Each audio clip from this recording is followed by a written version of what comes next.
दोस्तों नमस्कार। Daily current affairs के वीडियो में आपका स्वागत है। आज के इस वीडियो में हम लोग 3 जून 2020 के करंट अफेयर्स के बारे में चर्चा करेंगे। देखेंगे न्यूज़ से क्या कुछ सवाल आपके एग्ज़ाम के लिए बन सकते हैं। वीडियो शुरू करने से पहले आप लोगों के लिए एक खुशखबरी है कि IBPS और SSC ने अपने टेंटेटिव डेट एग्ज़ाम कैलेंडर को अनाउंस कर दिया है। उसका PDF लिंक मैंने डिस्क्रिप्शन में दे रखा है, आप वहां से डाउनलोड करके अपने अपने एग्ज़ाम के बारे में जानकारी ले सकते हैं और अब अपनी तैयारी को और ज़्यादा गांठ बांधकर, सुदृढ़ होकर और एनर्जी के साथ, उत्साह और एनर्जी के साथ जो है तैयारी शुरू करिए। हमारा और आपका साथ आपकी सफलता को सुनिश्चित करेगा। तो चलिए वीडियो पे आते हैं। वीडियो का पहला सवाल है, एक राष्ट्र एक ration card, one nation one ration card में हाल ही में 3 राज्यों की सहमति के बाद अब कुल कितने राज्य हो गए हैं? अभी तक इस योजना में सभी राज्यों ने सहमति नहीं दी है। अभी 3 राज्य उड़ीसा, सिक्किम और मिजोरम ने जो है सहमति दी है। इसके साथ ही इसकी संख्या 20 हो गई है। इसके तहत क्या है कि राशन कार्ड आपका भारत में एक बन जाएगा। आप भारत के किसी भी राज्य में किसी भी PDS से आप अपने राशन को उपलब्ध वहाँ से ले सकते हैं। वहाँ उपलब्ध रहेगा राशन और आप उस राशन कार्ड से वहाँ से आप लाभान्वित हो सकते हैं। तो ये था एक जानकारी। दूसरा सवाल बहुत ही महत्वपूर्ण, सरकार ने रेहड़ी पटरी वालों के लिए तथा ठेले पर सामान बेचने वालों के लिए रोजगार के लिए लोन की व्यवस्था की है। इस योजना का क्या नाम है? इस योजना का नाम क्या PM स्वाभिमान है, PM स्वनिधि है या PM स्वरोजगार है? इसका सही उत्तर है दोस्तों PM स्वनिधि जो है इसका नाम रखा गया है। और इसमें क्या है, रेहड़ी पटरी वालों, ठेले वालों पर सामान बेचने वाले और उनके लिए जो है रोजगार की व्यवस्था की गई है।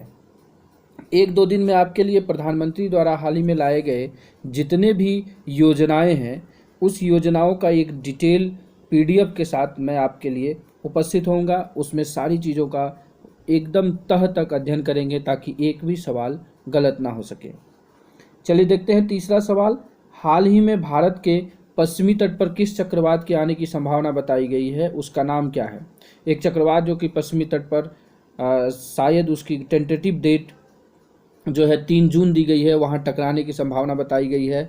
उसको लेकर के सरकार पूरी तरह से तत्पर हो चुकी है और पूरी सतर्कता भी बरत ली गई है। जितने भी मछुआरे थे उन्हें समुद्र के किनारे बुला लिया गया है और समुद्र तट के समीप जितने भी लोग रहने वाले हैं उनको भी आगाह कर दिया गया है और वहाँ से उन्हें रेस्क्यू भी किया जा रहा है। तो क्या उसका नाम आमत है, निसार है, निसर्ग है या निर्गुण है? तो इसका निसर्ग नाम है जो कि अभी पश्चिमी तट पर आने वाला है भारत के। चौथा सवाल, हाल ही में प्रधानमंत्री ने CII की वार्षिक बैठक को संबोधित किया है और जिस बैठक को संबोधित किया यह कौन सीवीं थी? मतलब इसका संख्या क्या था? क्या यह 120वीं थी, 121वीं, 124वीं या 125वीं? सही उत्तर है दोस्तों 125वीं CII की बैठक को अभी संबोधित किया है। तो आपके जहन में आएगा कि CII का फुल फॉर्म क्या है। अक्सर सवाल पूछे भी गए हैं। इसका फुल फॉर्म है दोस्तों कॉन्फेडरेशन ऑफ इंडियन इंडस्ट्री। इस बार जो CII की बैठक हुई उसका एक थीम था। इस थीम इम्पॉर्टेंट है, इसे भी याद रखिएगा। थीम था building India for a new world, lives, livelihood और growth. Building India for a new world, lives, livelihood और ग्रोथ, ये इसका थीम रखा गया था। चलिए देखते हैं 5वां सवाल। अभी आत्मनिर्भर भारत जो है वो चल रहा है। आत्मनिर्भर भारत के तहत प्रधानमंत्री ने क्या कहा है? भारत को आत्मनिर्भर बनाने के लिए 5 I दिया है। तो वही है कि प्रधानमंत्री ने, यहाँ सवाल है कि भारत को आत्मनिर्भर बनाने के लिए प्रधानमंत्री ने कितनी बातों को ध्यान में रखा है? तो इसका सही उत्तर है, मैंने पहले बता दिया, 5 I है। वो 5 I क्या है? इंटेंट, इंक्लूजन, इन्वेस्टमेंट, इंफ्रास्ट्रक्चर और इनोवेशन है। इसे आप याद रखिएगा। छठा सवाल देखते हैं। ये करंट के मुद्दे से स्टैटिक सवाल उठाया गया है। लैंड ऑफ राइजिंग सन के नाम से भारत का कौन सा राज्य जाना जाता है? बहुत ही महत्वपूर्ण सवाल है। PCS, रेलवे, SSC में ये सवाल एकदम लैंडमार्क की तरह छपते हैं। तो क्या ये अरुणाचल प्रदेश है, नागालैंड है, मणिपुर है, मेघालय है? तो बता दें इसका सही उत्तर अरुणाचल प्रदेश है, जिसे लैंड ऑफ राइजिंग सन के नाम से जाना जाता है। यह चर्चा में इसलिए है क्योंकि अभी भारत सरकार जो है जल जीवन मिशन के तहत हर घर नल से जल योजना पर काम कर रही है और भारत में जो है केंद्र सरकार का जो लक्ष्य है वो 2024 तक है, लेकिन अरुणाचल प्रदेश की सरकार ने यह कहा है कि वह 2023 तक ही इस योजना को पूरी कर लेगी। अप्रैल 2023 तक उन्होंने टारगेट दिया है कि वो हर घर नल से जल पहुंचा देंगे, इसलिए यह चर्चा में आया है। 7वां सवाल देखते हैं, हाल ही में IONS के लिए किस देश को 2020 से 22 तक की अध्यक्षता प्रदान की गई है? क्या वो भारत है, फ्रांस है, अमेरिका है या ऑस्ट्रेलिया है?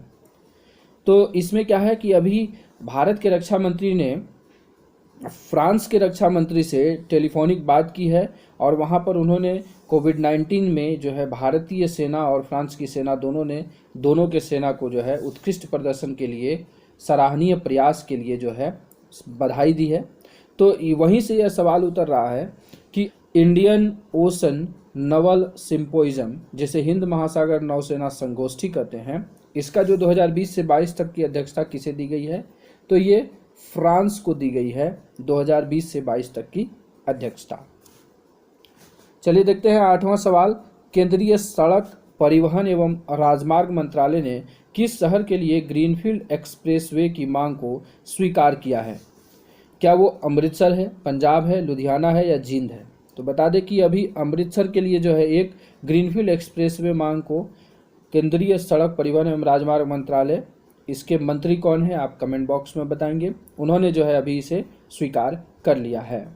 9वां सवाल देखें, हाल ही में जो है कोविड-19 परीक्षण प्रयोगशाला का CSIR NEIST ने असम के किस जिले में उद्घाटन किया है? मतलब असम का ये पहला टेस्टिंग प्रयोगशाला है कोविड-19 के लिए, वो किस जिले में खोला जा रहा है? डिब्रूगढ़ में, जोरहाट में, शिवसागर में या कार्बी एंगलोंग में? तो इसका सही उत्तर है दोस्तों जोरहाट में जो है यह कोविड-19 प्रशिक्षण प्रयोगशाला जो है खोला जा रहा है, जो असम का पहला प्रशिक्षण प्रयोगशाला होगा। चलिए देखते हैं 10वां सवाल, हाल ही में कोविड-19 के लिए 1 लाख बिस्तर वाला जो है हॉस्पिटल तैयार करने वाला पहला राज्य कौन बन गया है?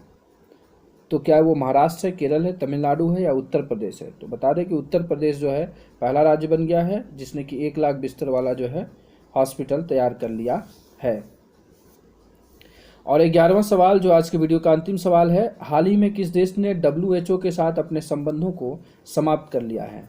तो कोविड-19 की महामारी में जो है अभी यह WHO के साथ जो है एक देश ने अपने संबंध को समाप्त कर लिया है।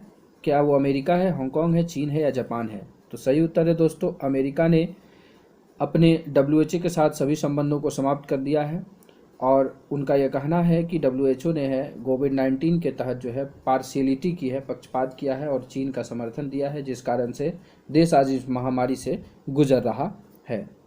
तो आज के वीडियो में बस इतना ही, जो भी कुछ महत्वपूर्ण सवाल थे उसे डिस्कशन कर लिया गया है। वीडियो कैसा लगा आपको कमेंट करके बताइएगा, साथ ही साथ अच्छा लगा हो तो इसे ज़्यादा से ज़्यादा लोगों के पास शेयर करें ताकि वैकेंसी आ गई है, लोग ज़्यादा से ज़्यादा मुझसे जुड़े और एक सफल इंसान के साथ पढ़ने से आपको यह पता चलेगा कि सफलता कैसे ली जाती है।